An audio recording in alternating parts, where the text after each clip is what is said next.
Hi అండి అందరికి welcome back to my channel. మన దగ్గర కూరగాయలు ఏమీ లేవు అనుకునేటప్పుడు ఆనియన్ టమాటాని యూస్ చేసి కుష్కా ఎలా ప్రిపేర్ చేసుకోవాలో ఈ వీడియోలో అయితే తెలుసుకుందాం. మనం కుష్కాని ఏ పాత్రలో అయితే ప్రిపేర్ చేయాలి అనుకుంటున్నామో ఆ పాత్రని స్టవ్ మీద పెట్టి గ్యాస్ వెలిగించుకొని కొంచెం ఆయిల్ అయితే వేసుకోవాలి. ఆయిల్ వేసిన తర్వాత అందులోనే 2 ఇలాచి అలాగే దాల్చిన చెక్క, లవంగాలు అయితే వేసుకోవాలి. ఇందులోనే ఒక 2 ఉల్లిపాయలనైతే బాగా స్లైసెస్ కింద కట్ చేసుకొని ఇందులోనే వేసుకొని రెడ్ బ్రౌనిష్ కలర్ వచ్చినంత వరకు అయితే ఫ్రై చేసుకోవాలి. అలాగే ఇందులోనే ఒక 6, 7 క్యాష్యూ అయితే వేసుకోవాలి.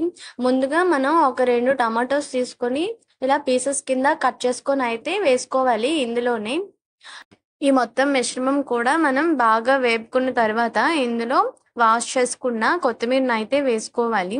ఇది కూడా కాసేపు వేగనిచ్చి మనం ఒక మిక్సీ బౌల్‌లో అయితే ఈ మొత్తం మిశ్రమాన్ని కూడా ట్రాన్స్‌ఫర్ చేసుకోవాలి. ఈ ఆనియన్, టమాటా అయితే బాగా చల్లారిన తర్వాత మనం ఒక హాఫ్ కప్ పెరుగు తీసుకొని ఇందులోనైతే వేసుకొని మెత్తని పేస్ట్ లాగా అయితే గ్రైండ్ చేసుకోవాలి ఈ మొత్తం మిశ్రమాన్ని. ఇప్పుడు మనం ఆల్రెడీ ముందుగా వేపుకున్నాం కదా! అదే పాత్రలో కొంచెం ఆయిల్ వేసుకొని ఈ పేస్ట్ మొత్తాన్ని ఇందులో అయితే ట్రాన్స్‌ఫర్ చేసుకోవాలి. అడుగు మాడకుండా బాగా కలుపుతూ అయితే ఉండాలి. బాగా వేగిన తర్వాత ఇప్పుడు ఇందులోనే కొంచెం మీరు ఎక్కువ కారం తింటే కొంచెం ఎక్కువ కారం వేసుకోవచ్చు.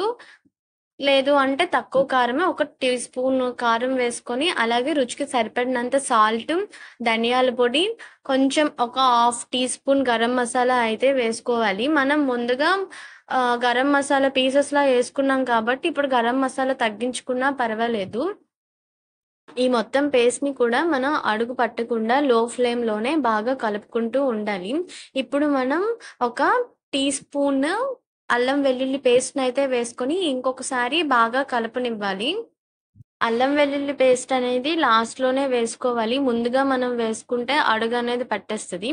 ఇప్పుడు మనం ముందుగా నానబెట్టుకున్న రైస్‌నైతే ఇందులోకి ట్రాన్స్‌ఫర్ చేసుకోవాలి. దీనికోసం నేను బాస్మతి రైస్ 1 ½ గ్లాస్ తీసుకొని ఒక 30 మినిట్స్ అయితే నానబెట్టుకున్నాను. మనకి బాస్మతి రైస్ తీసుకోవడం వల్ల మనకి ఇంకా ఫ్లేవర్ అనేది బాగా వస్తుంది.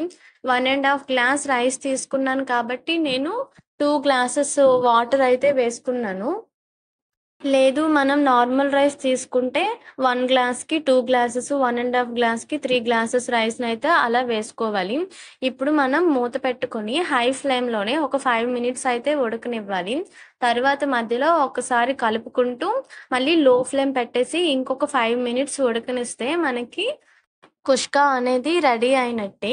దీనిని వెంటనే కాకుండా కాసేపు ఆగిన తర్వాత చల్లారి కొంచెం వేడిగా ఉన్నప్పుడు తింటే టేస్ట్ అనేది ఇంకా బాగా వస్తుంది. ఇందులోని రైతా గానీ, లేదు అంటే ఏదైనా ఆలు కర్రీ, ఇంకా ఏమైనా కర్రీస్‌తో తిన్నా చాలా బాగా ఉంటుంది. అలా కాకుండా ఓన్లీ రైతాతో ఆనియను, అలాగే లెమన్ వేసుకొని తింటే బాగా వస్తుంది. ఇది మనకి చాలా త్వరగా అయితే అయిపోతుంది. కుష్కా అనేది సేమ్ టమోటా రైస్ అనుకుంటారు. కానీ 2 టేస్ట్‌లు కూడా డిఫరెంట్‌గా ఉంటాయండి. ఇందులో మనం ఆనియన్, టమాటా మాత్రమే యూజ్ చేస్తాము. అయినా సరే టేస్ట్ అనేది డిఫరెంట్‌గానే ఉంటుంది. ఒకసారి ట్రై చేయండి. And thanks for watching.